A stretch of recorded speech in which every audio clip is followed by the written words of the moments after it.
Esse é o podcast Áreas Contaminadas, um dos canais de divulgação científica da ECD Training. Eu sou Marcos Tanaka Reis, sejam bem-vindos e bem-vindas. Estamos no ano 2 do podcast. Sigam a gente também no YouTube, canal ECD Training, no Instagram, @ECDambiental, no Telegram, canal Áreas Contaminadas.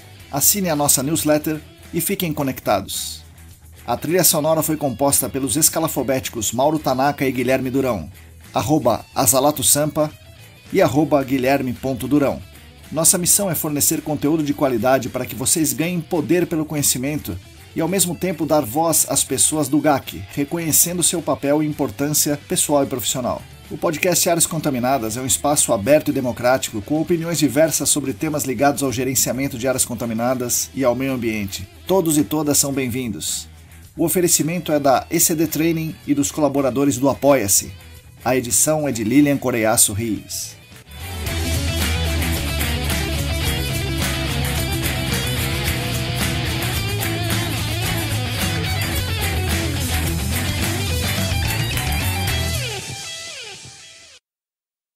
Olá, para todo mundo que está aí lavando a louça, recolhendo a roupa do varal no frio, está no trânsito, está esperando abrir a PT, bom dia, boa tarde, boa noite. Eu sou Marcos Tanaka Reis, esse é o episódio número 67 do podcast Áreas Contaminadas. O 32º da segunda temporada, editado por Lilian Coreiaço Rios e oferecido pela ECD Training e pelos nossos colaboradores do Apoia-se. Agradeço demais a companhia de todas e todos.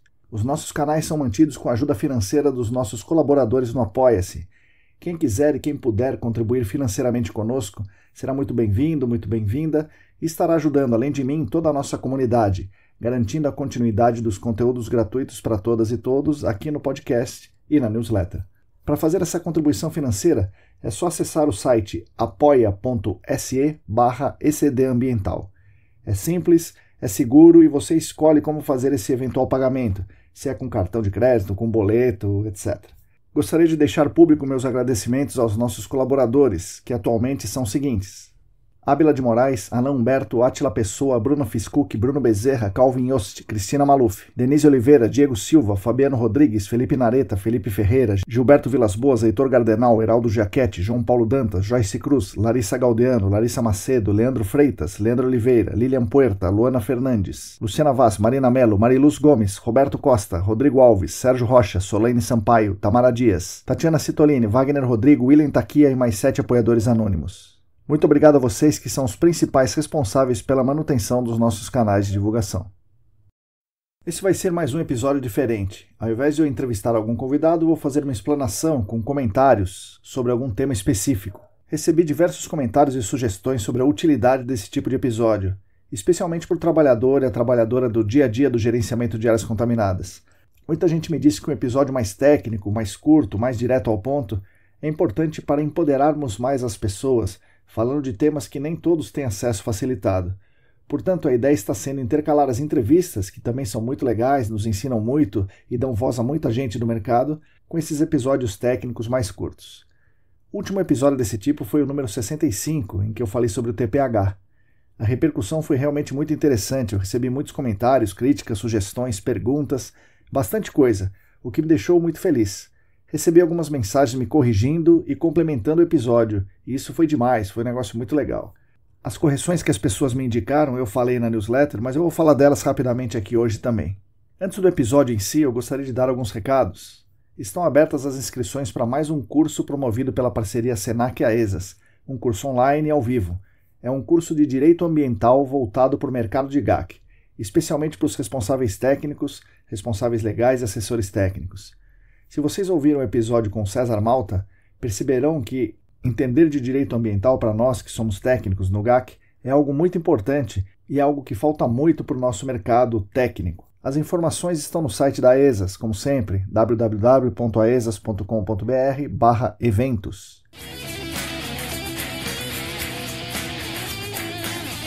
Vou iniciar o episódio falando um pouco sobre o TPH, retomando algumas coisas e fazendo aquelas correções que me foram apontadas pelos meus amigos, pelos meus colaboradores, pelos meus ouvintes, por todo mundo que contribuiu aqui com a gente. Relembrando aqui um pouco, eu disse no episódio 65 que os hidrocarbonetos totais de petróleo, os TPHs, são uma grande mistura de substâncias químicas, com diferentes composições, diferentes características físico-químicas, especialmente diferentes toxicidades. Portanto, cada componente apresenta um fator de risco à saúde humana diferente dos outros.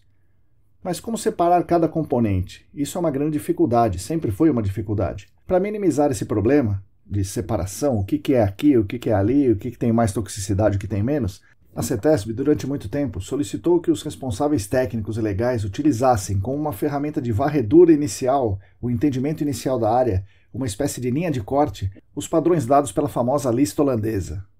Esses limites da lista holandesa eram de 1.000 mg por quilo para solo e 600 microgramas por litro para água subterrânea, isso considerando o que se chama de TPH total. Mas atualmente a CETESB não utiliza mais esses valores. Ela não tem esses valores dentro dos seus valores orientadores e ela solicita que os responsáveis utilizem padrões internacionais. Aí a EPA, o ITRC e órgãos estaduais nos Estados Unidos optaram por seguir os estudos do CWG, Criteria Working Group, que dividiu os TPHs em frações e considerou em cada fração o número de carbonos equivalentes. Considerou também os padrões de toxicidade de cada fração como sendo de um composto típico para cada uma dessas frações. Aí alguns estados, nos Estados Unidos, fizeram frações um pouco diferentes, com limites um pouco diferentes também, mas é legal lembrar que esses padrões foram feitos com o objetivo de tirar a obrigatoriedade de seguir a lista holandesa, que era para os empreendedores muito restritiva, e não tinha razão de ser assim, pois os óleos de cadeia longa, por exemplo, possuem baixa mobilidade e baixa toxicidade e não poderiam seguir a mesma restrição do naftaleno. Por exemplo, o naftaleno, que é um pH, portanto ele é um aromático e ele é mais leve. E aí os empreendedores conseguiram emplacar esses estudos do CWG para especificar um pouco mais os contaminantes que existiam dentro das frações do TPH. Isso, portanto, é utilizado nos Estados Unidos, pela EPA toda, e está nos Regional Screening Levels da EPA. A minha recomendação ao final daquele episódio foi que nós deveríamos parar de usar a lista holandesa e tentar entender essas frações. Então, para as áreas em que os hidrocarbonetos são substâncias de interesse, é preciso analisar as amostras de solo e água subterrânea com TPH fracionado, e as frações deveriam seguir o que a EPA considerava. Considerava o seguinte: alifático baixo, alifático médio, alifático alto, aromático baixo, aromático médio e aromático alto. Então são 6 frações dadas pela EPA. E o baixo, médio e alto aí refere-se ao número de carbonos equivalentes. E aí, fazendo essa análise do TPH fracionado, seria possível comparar com a tabela dos Regional Screening Levels da EPA. Para fazer essa comparação, não se pode analisar o TPH total nem o TPH fingerprint, tem que ser o fracionado. E aí eu recebi contribuições muito interessantes. William Takia, por exemplo, ele é um colaborador constante aqui nos nossos canais, disse que a lista holandesa ainda é válida lá na Holanda, ou seja, é um padrão internacional que pode eventualmente ser seguido pelos responsáveis legais no Brasil, desde que seja referenciado adequadamente. Eu não estou seguindo os Regional Screening Levels da EPA, eu estou seguindo a Holanda. E aí a referida lista chama o TPH total de Mineral Oil. O documento está escrito em holandês. Eu coloquei o link na newsletter, o link enviado pelo William, eu coloquei na newsletter, e eu vou colocar novamente na descrição desse episódio, caso alguém queira utilizar essa referência. William mandou também uma tabela que estabelece os limites para a concentração de óleo mineral, dado pela lista holandesa mais atual, em 600 microgramas por litro para a água, então mantendo o mesmo padrão que a gente usava aqui, e aumentando para 5.000 miligramas por quilo para o solo.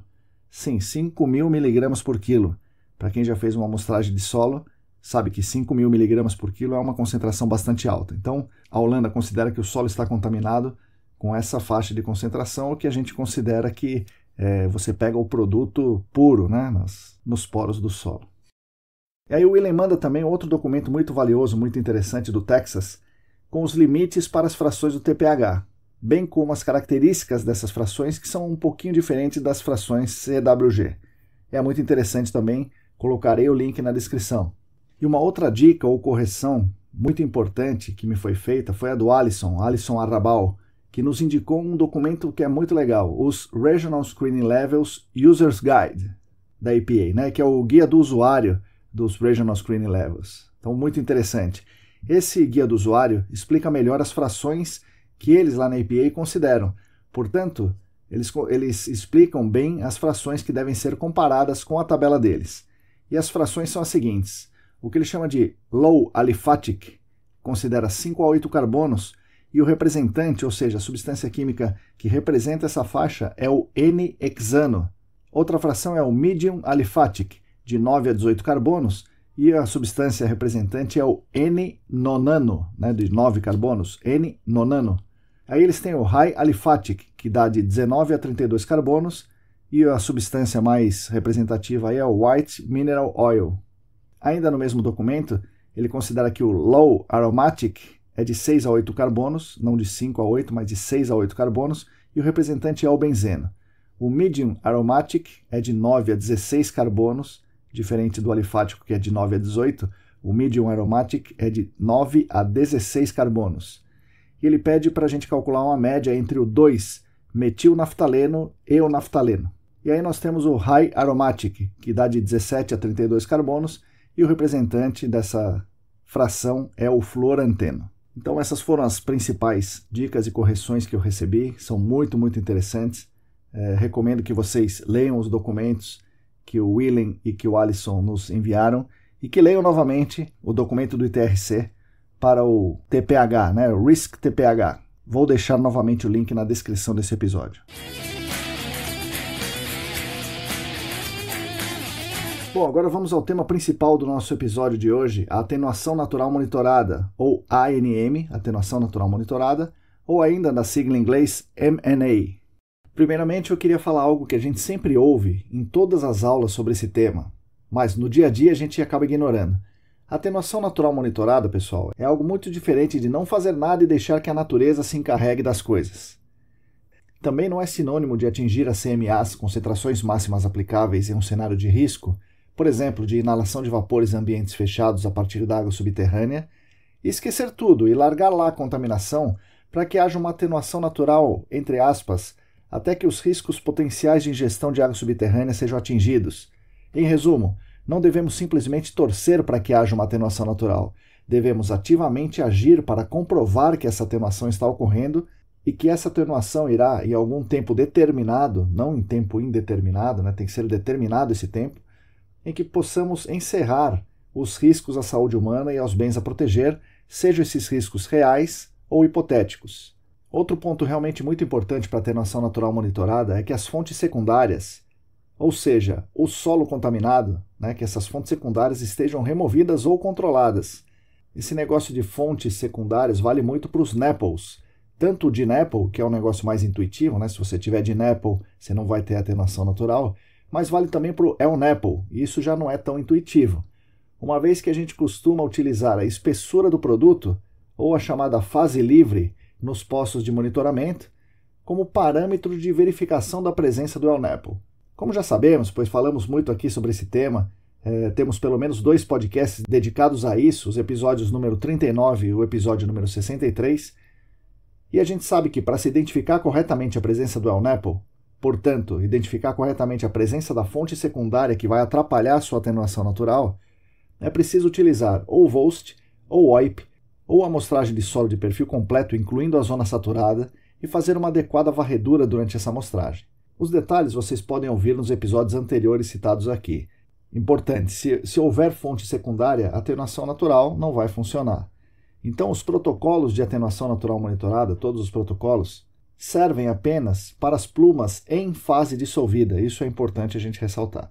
Tem um outro ponto que também é importante. Utilizando os poções, ou seja, aqueles poços de monitoramento de seção filtrante longa, não afogados, utilizando esses poções, nós não conseguimos obter dados adequados para verificar as linhas de evidência para a ocorrência da atenuação natural. Também já falamos muito sobre isso, ou seja, sobre o erro que é usar esse tipo de poço em uma investigação, mas acho que nós não falamos o suficiente que esse poço não serve para o monitoramento temporal também no caso da atenuação natural monitorada. Intuitivamente, podemos achar que o poção serve, uma vez que nos fornece dados que são reprodutíveis, que podem ser comparados, mas se a gente pensar bem, se o poço monitora diferentes unidades hidroestratigráficas, ele mistura diferentes unidades dentro dele mesmo, do poço, cada uma dessas unidades tem um comportamento diferente, que é o potencial hidráulico diferente, condutividade hidráulica diferente, direção de fluxo diferente, concentração diferente, e aí é correto a gente pensar e considerar que cada unidade hidroestratigráfica tem um processo de atenuação natural atuando nela. de modo que a rede de postos de monitoramento deve considerar as diferentes unidades e cada uma das unidades deve ser avaliada quanto à ocorrência da atenuação natural.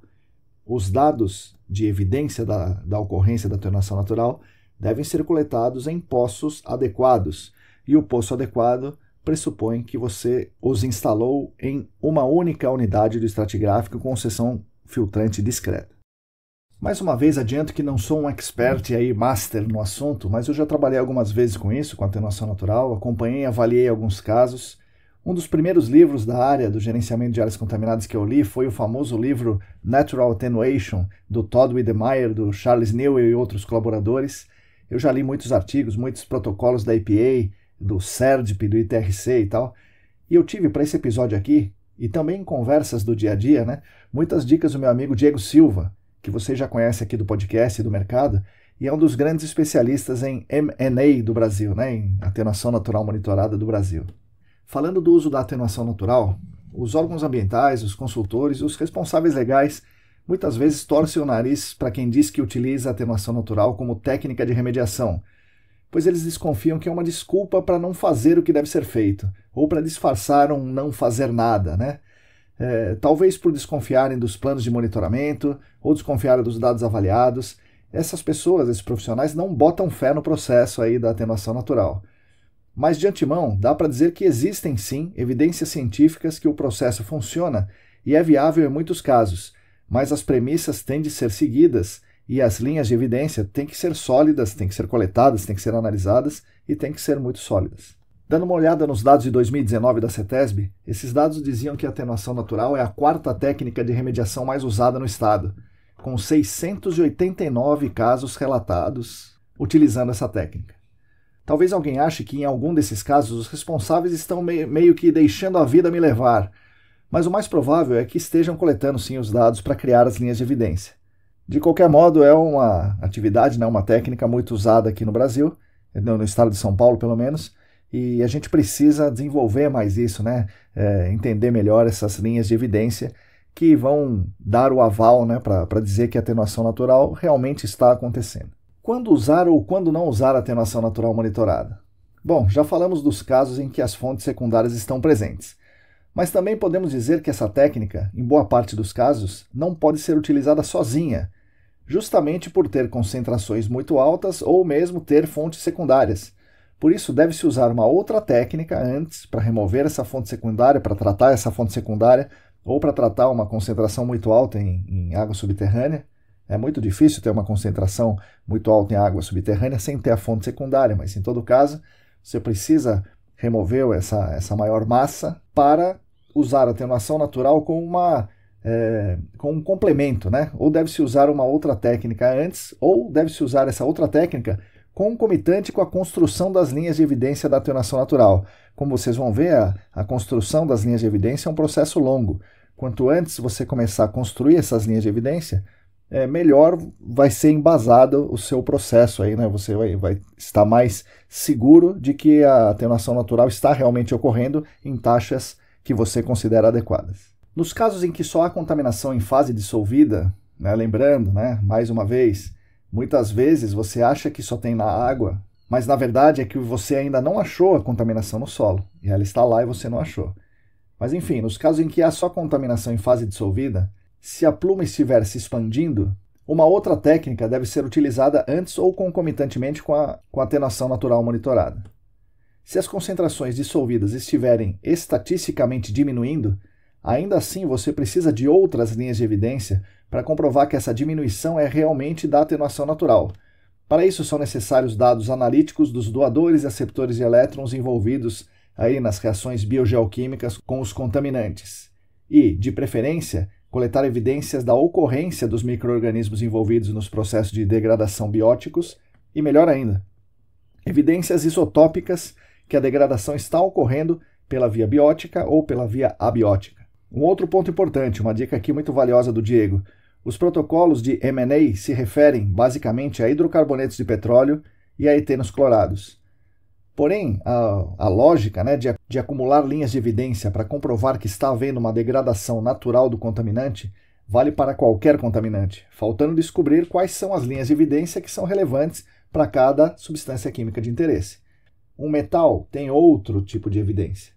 Um PCB, eventualmente, terá outra linha de evidência que precisa ser coletada. Então, você precisa encontrar qual é a linha de evidência que funciona para a sua substância química de interesse. Mas, grosso modo, os protocolos de atenuação natural monitorada podem ser seguidos para qualquer contaminante, em princípio. Vou repetir aqui uma informação, né, um comentário que eu fiz. Se você tiver a pluma crescendo, ou seja, aumentando as concentrações, você não pode propor uma atenuação natural, porque não está havendo atenuação natural. A concentração está aumentando. Né? Então, a primeira coisa é isso. Segundo, se a sua pluma estiver expandindo e, eventualmente, até chegando off-site, se a sua pluma estiver off-site, você precisa dar um jeito dessa pluma não estar mais off-site. Então, você precisa fazer alguma coisa. Né? Você precisa utilizar uma técnica ativa de remediação, muitas vezes. Você só pode usar a atenuação natural na condição em que a sua pluma está estável ou encolhendo e as concentrações estão diminuindo. E estar encolhendo e a concentração diminuindo, você precisa comprovar isso estatisticamente, não é? Você pega duas medidas e vê que a pluma encolheu, ou vê que uma tabela e vê que a concentração diminuiu e pronto, está havendo atenuação natural. Não, você precisa criar uma linha de evidência estatística.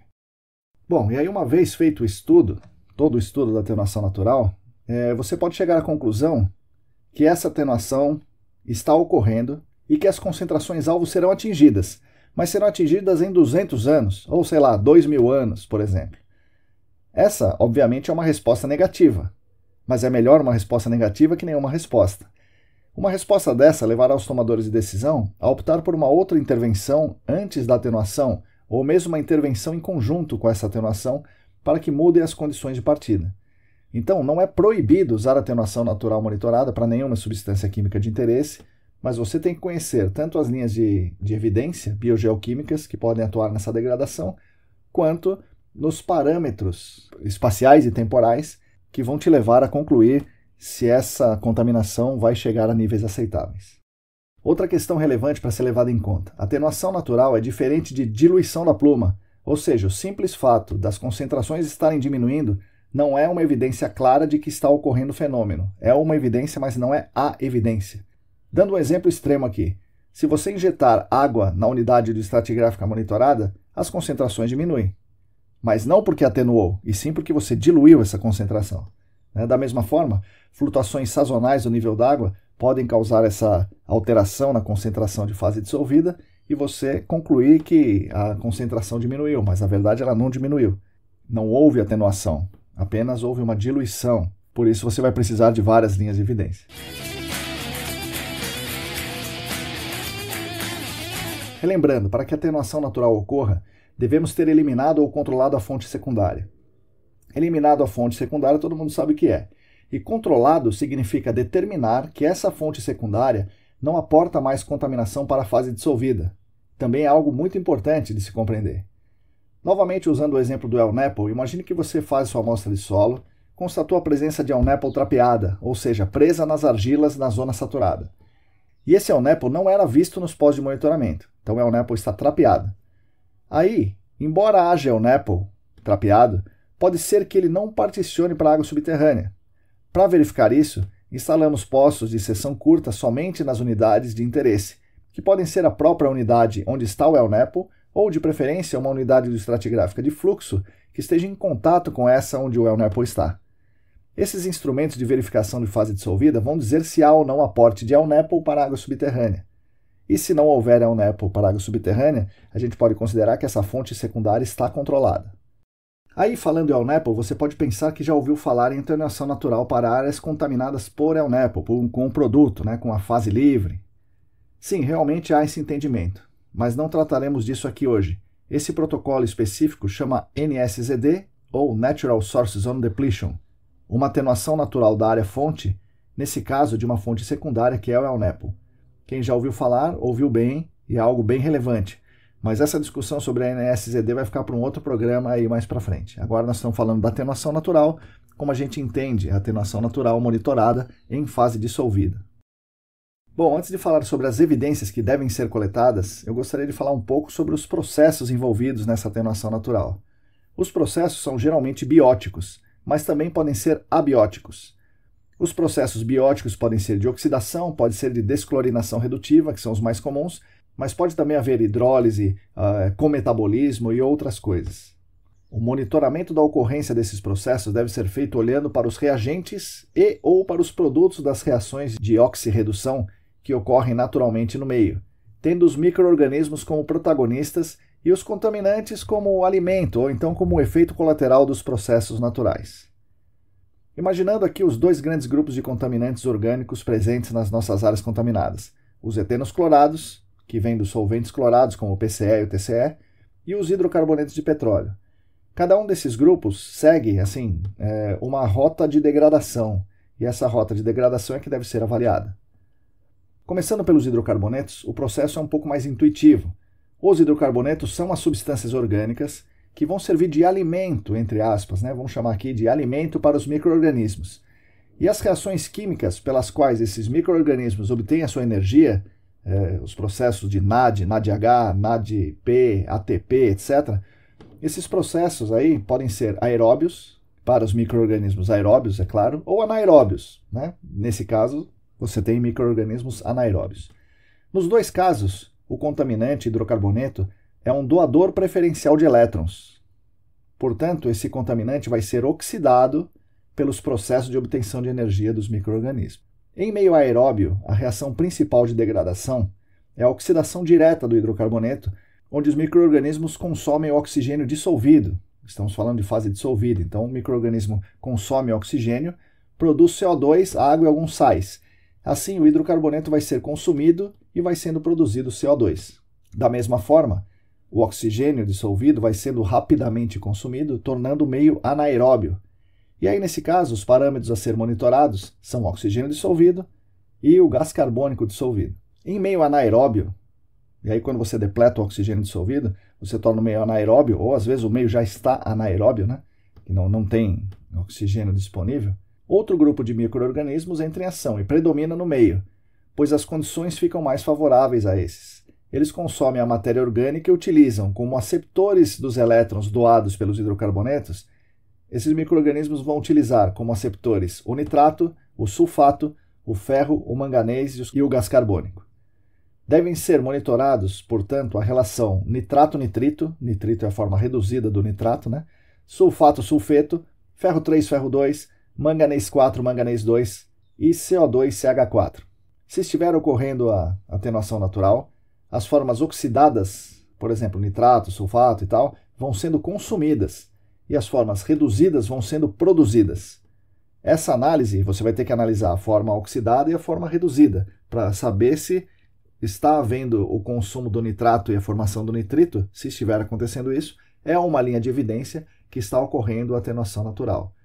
Essa análise, a comparação, pode ser espacial, por exemplo, você pode analisar a montante, a pluma e a jusante, para avaliar essa relação do sulfato com sulfeto, do nitrato com o nitrito, ou pode ser temporal, agora, daqui a 6 meses, daqui a 1 ano, daqui a 5 anos, ou, melhor ainda, as duas combinadas.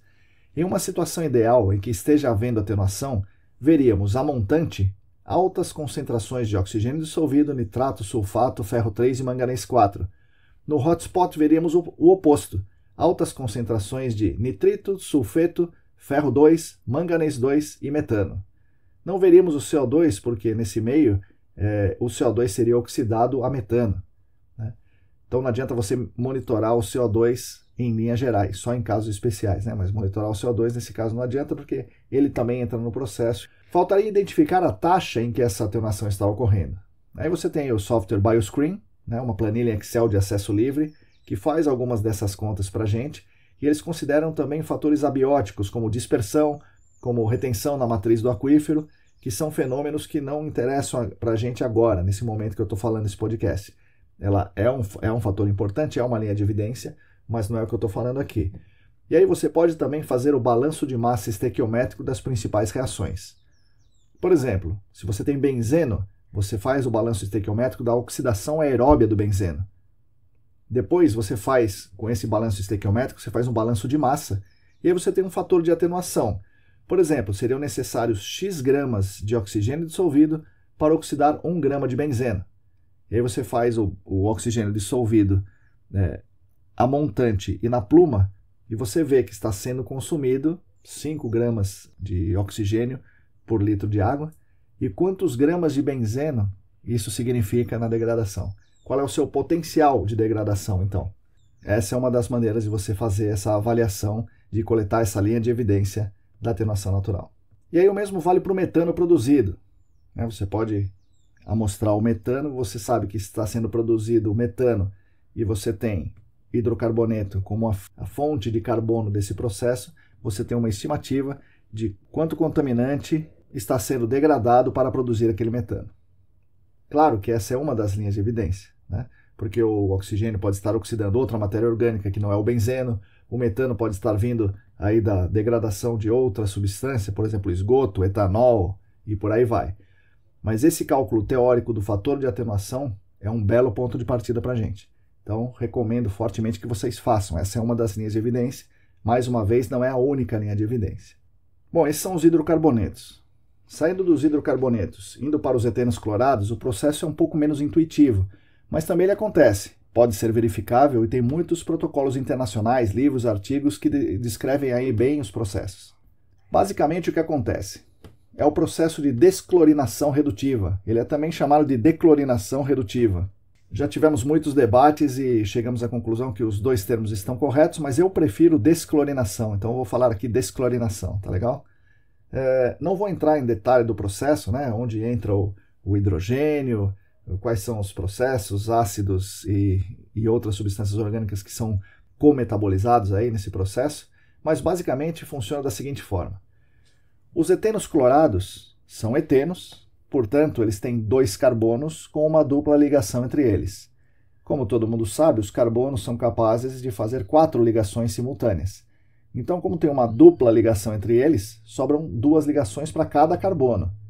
No caso do tetracloreteno, cada uma dessas ligações são preenchidas por um átomo de cloro.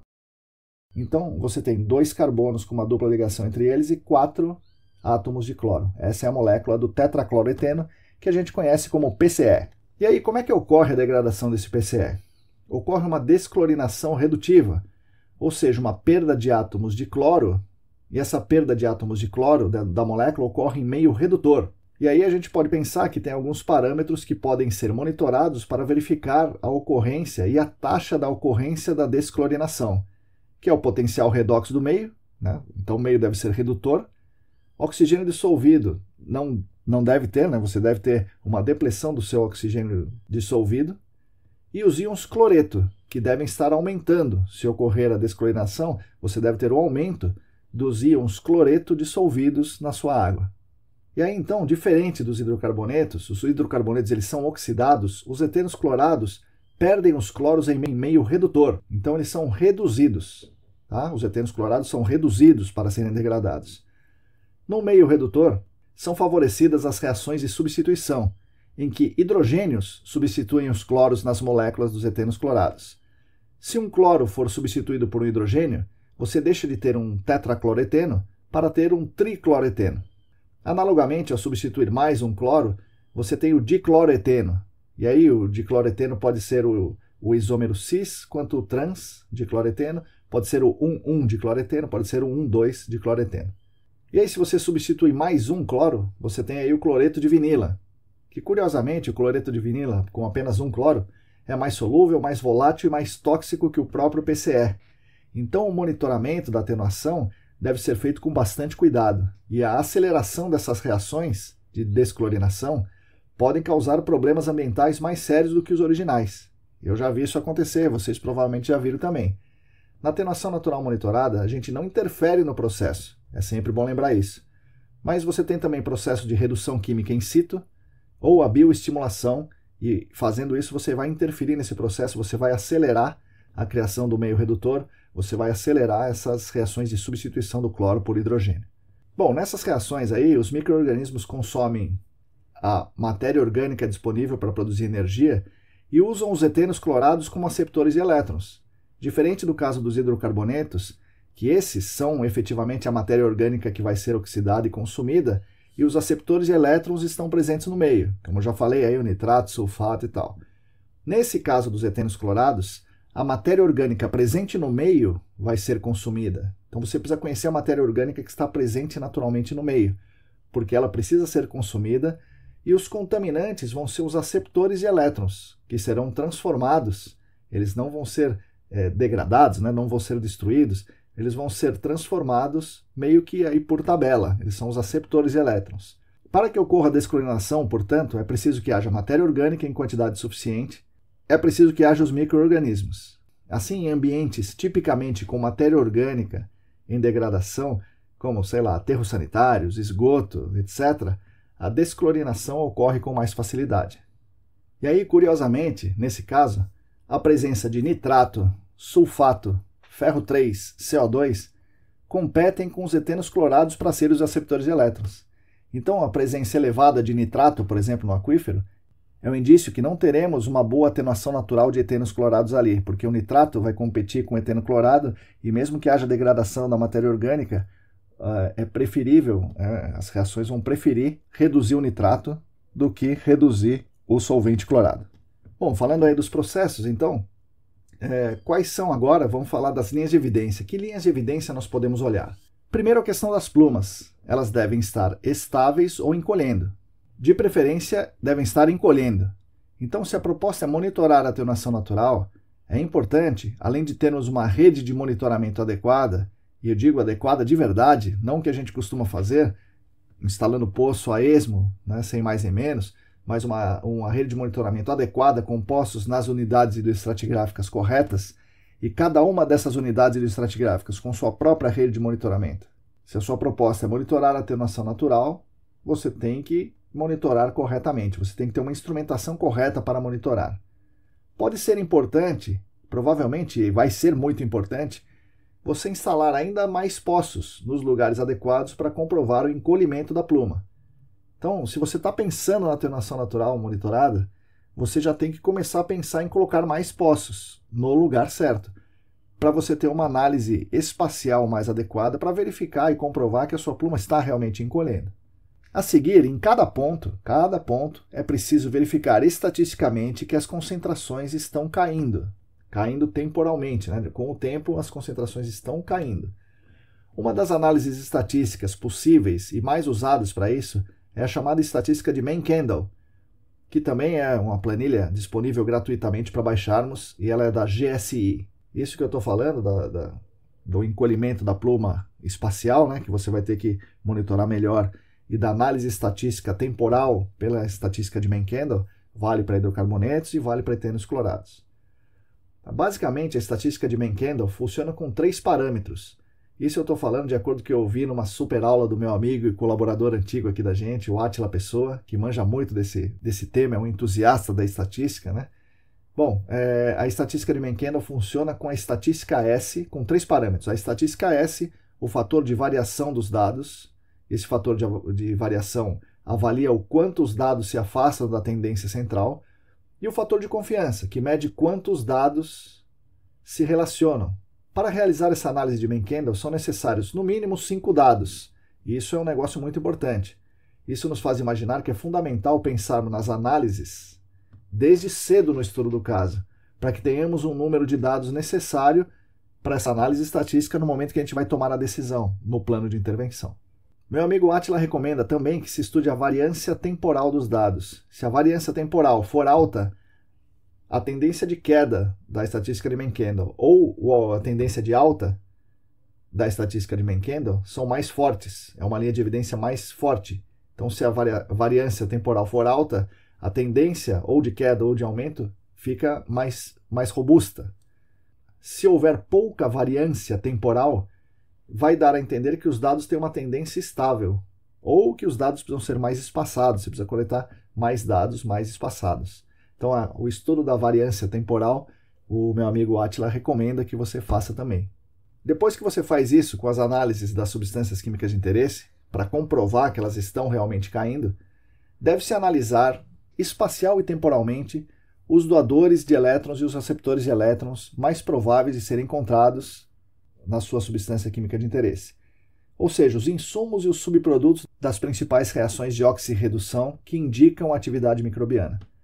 Para hidrocarbonetos, tipicamente a gente vai precisar de oxigênio dissolvido, gás carbônico, metano, nitrato, nitrito, sulfato, sulfeto, ferro 2, ferro 3, manganês 2, manganês 4. Tá? Curiosamente, nós temos 689 casos avaliando a atenuação natural no estado de São Paulo, de acordo com a CETESB, mas toda vez que a gente fala para o laboratório que eu quero analisar ferro 2, ferro 3, manganês 2, manganês 4, o laboratório não está acostumado com isso, porque ele diz que dificilmente alguém pede uma análise dessa. E eu fico aqui pensando, como é que os 689 casos estão avaliando a atenuação natural se não estão avaliando os subprodutos e nem os insumos das reações de oxirredução, né? Enfim, a gente precisa fazer isso. Você precisa avaliar não só as concentrações da substância química de interesse, mas se você está pensando na atenuação natural para hidrocarbonetos, você precisa de tudo isso aí. Os mais importantes são o nitrato, nitrito, sulfato, sulfeto, ferro 2, ferro 3, manganês 2, manganês 4 e metano. E aí, para etenos clorados, além desses todos, também devemos analisar a fração de carbono orgânico, o cloreto, o etano e o eteno. São parâmetros importantes para avaliar se está ocorrendo atenuação natural de etenos clorados. Todos esses devem ser avaliados estatisticamente se estão sendo consumidos ou se estão sendo produzidos, e repito aqui, tanto espacialmente quanto temporalmente. Adicionalmente, outras linhas de evidência interessantes de serem verificadas, em particular para os etenos clorados, é a presença de micro-organismos que realizam a desclorinação redutiva, inclusive com análise de DNA desses micro-organismos e também análise de isótopos. Essas são linhas de evidência complementares e muito sólidas, porém um pouco mais caras e difíceis de serem obtidas. Devem ser avaliadas após você fazer o seu básico bem feito. A análise de isótopos, por si só, não vai substituir a cuidadosa instalação da instrumentação para o monitoramento, ou seja, poços bem instalados no lugar certo e em consonância com o meio físico. Então, uma análise de isótopo sozinha vai complementar, mas não adianta usar essa linha de evidência com dados coletados em poções, mal instalados e no lugar errado. Um momento muito interessante de se utilizar a atenuação natural monitorada é no encerramento do caso. Por exemplo, quando não há riscos para cenários reais, como a intrusão de vapores em ambientes fechados, mas as concentrações remanescentes em fase dissolvida são mais altas que os padrões de potabilidade, portanto gerando um risco para o cenário hipotético de ingestão de água subterrânea. A atenuação natural monitorada, portanto, será capaz de avaliar e dimensionar em quanto tempo as concentrações vão atingir a potabilidade. E aí vejam a importância do estudo desse tipo, e também vejam a relevância ambiental do estudo de atenuação natural. Você já tem o seu cenário de risco definido, já não há mais risco para inalação de vapores em ambientes fechados, porém você tem uma concentração acima da potabilidade. Você pode fazer um estudo de atenuação natural, você deve fazer esse estudo para comprovar em quanto tempo você terá os padrões de potabilidade. Na minha opinião, o termo de reabilitação nessas condições, nesse cenário de risco aí, com concentração de água acima da potabilidade, só deveria ser emitido após a análise completa, com o maior número de linhas de evidência possível, da viabilidade da atenuação natural. Então, na minha opinião, os órgãos ambientais e inclusive o Ministério Público poderiam exigir, que se você vai dizer, olha, o cenário de risco está completo aqui, não tenho risco de inalação, mas a minha concentração na água está alta, eu vou colocar aquele famoso polígono de restrição, e esse polígono de restrição vai ficar aqui por 30 anos. Por quê? Porque as minhas linhas de evidência de atenuação natural estão dizendo que em 30 anos não terei mais concentração acima da potabilidade. E aqui estão os dados e tal. Para finalizar, gostaria de dizer o seguinte, que a atenuação natural não deve ser usada sozinha, como única forma de você resolver o seu caso. Você deve sempre ter preparado planos de contingência, poços de sentinela chegando perto do receptor, porque você nunca vai estar livre de um novo vazamento, de uma coisa que acontece que você não estava esperando. Então você sempre tem que ter esse plano de contingência para tomar alguma atitude no caso de novas ocorrências ou no caso do seu estudo não estar devidamente correto. Então tenha sempre um plano de contingência, poços de controle, poços sentinelas, e não despreze a atenuação natural. A atenuação natural é uma técnica muito, muito interessante e que se você usá-la corretamente, você vai conseguir resultados muito bons. Bom, pessoal, é isso aí. Agradeço a atenção de todas e todos vocês. Espero que tenham gostado desse episódio. Aguardo, como aconteceu no episódio do TPH, aguardo suas críticas, sugestões, comentários, opiniões e tudo mais que vocês queiram falar com a gente. Nós da ECD Training, junto com vocês, continuaremos lutando por um mundo melhor e mais justo para todas e todos e também para as futuras gerações. Sigam a gente no YouTube, Telegram, Facebook, Instagram, assinem a nossa newsletter e fiquem conectados. Somos atualmente em 403 assinantes da newsletter, 343 inscritos no canal do Telegram, 776 inscritos no YouTube, 704 seguidores e seguidoras no Instagram. Repetindo, se você quiser e se você puder, contribua financeiramente conosco. O site da campanha é o Apoia-se, apoia.se/ECDambiental. A todos e todas vocês, muito obrigado e até semana que vem.